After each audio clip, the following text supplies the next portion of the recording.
Hello! I have found the most wonderful book. It was hidden in one of these boxes.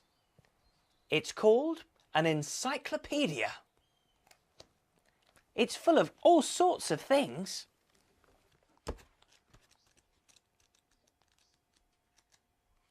Animals. Food. There are people on this page and 2 children on roller skates. If there's anything you want to know, you can look it up in an encyclopedia.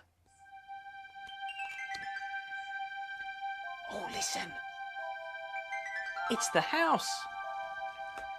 There must be a story to tell.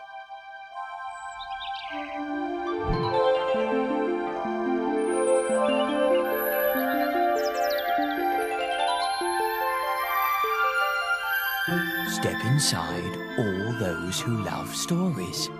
Look and listen. We've tales to tell of fun, excitement, magic, adventure, tears, fears and laughter. Surprises as well. Step inside.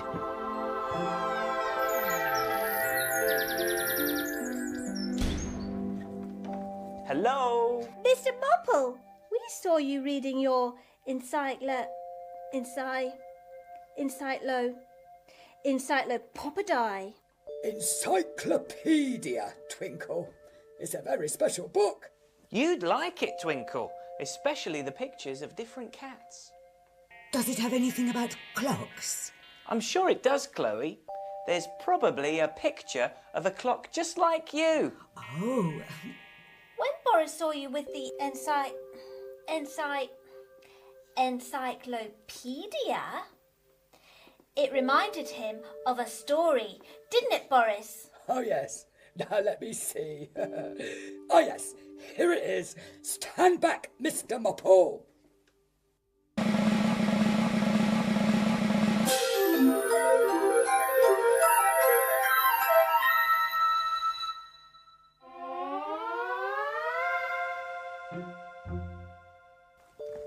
Thank you, Boris. What's the story called? The story's called My Great Uncle Tiger. The house where Marmaduke lived was full of cats. Ooh, that sounds nice. Meow. Meow. Downstairs lived Billy, who hunted mice and chased birds. Upstairs, with a bed all to herself, was Bertha. Above her lived Matilda with her kitten, Smudger. And right at the top of the house was Albert, the wise old attic cat. He knew all there was to know about everything. Look at all his books. Oh. One evening, Marmaduke was going through the dustbins when he found a book full of pictures. Has he found an encyclopedia? Yes, it looks like it. Bless my marmalade socks, he exclaimed. Marmaduke looked closer. A tiger! He found a picture of a tiger. Well, I never, he said. Look at those yellow eyes and spiky whiskers, and he's got a long furry tail that curls like mine, and marmalade stripes just like me. We must be related. What does marmalade stripes mean? It means the colour orange, like the colour of marmalade. You see, Marmaduke's got orange stripes. Oh, yes. Every night the cats gathered on the rooftop to talk about the day's events. And before any of the other cats were able to say anything, Marmaduke began to boast about his Uncle Tiger. Little Smudger was very impressed. Where does your great Uncle Tiger live?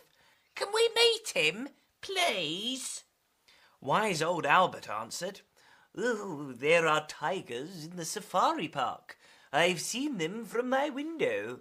So first thing next morning, the cats set off.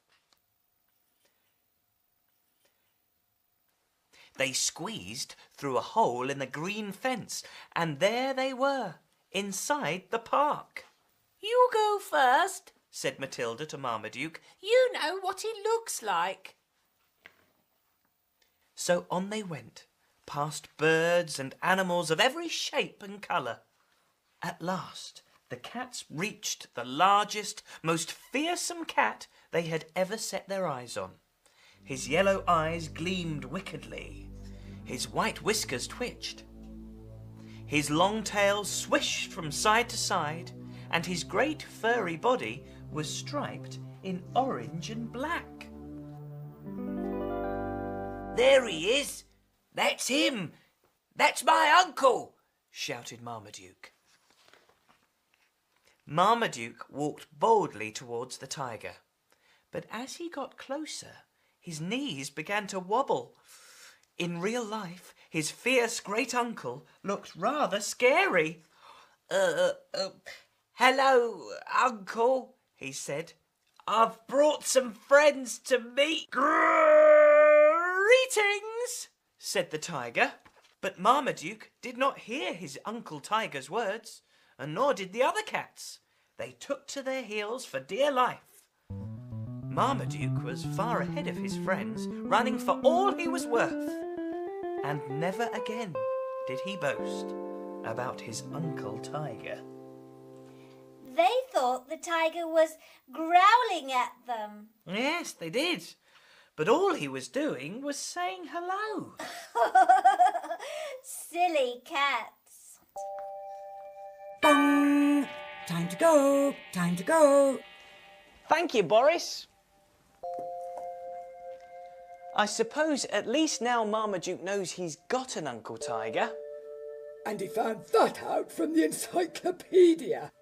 Well, goodbye, everyone. Goodbye. Bye, Bye, Mr. Mr. Mopple. Mopple. Thank you for reading the story.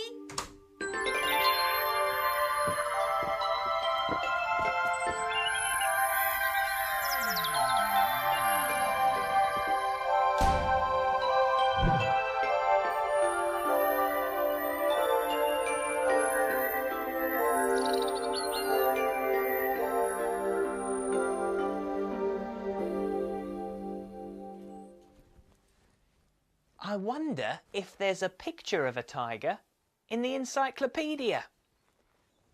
Let's have a look. Animals, here we go. Ah, here we are. The tiger. I'll take this home with me and read some more later. And I'll see you next time. Goodbye.